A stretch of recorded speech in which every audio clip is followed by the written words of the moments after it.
श्रीगुरुभ्यो नमः। हरिः ॐ। गं गणानां त्वा गणपतिग्गा हवामहे प्रियाणां त्वा प्रियपातिग्गा हवामहे निधीनां त्वा निधिपतिग्गा हवामहे वसो मम श्रीमन्महागणाधिपतये नमो नमः। ॐ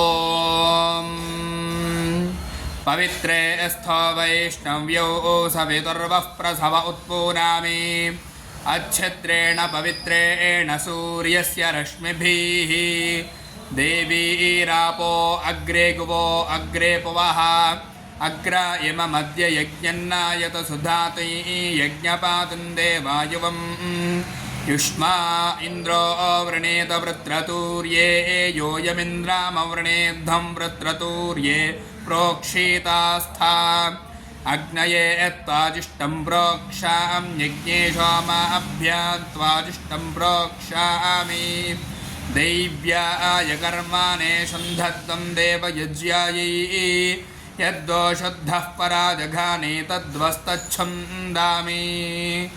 ॐ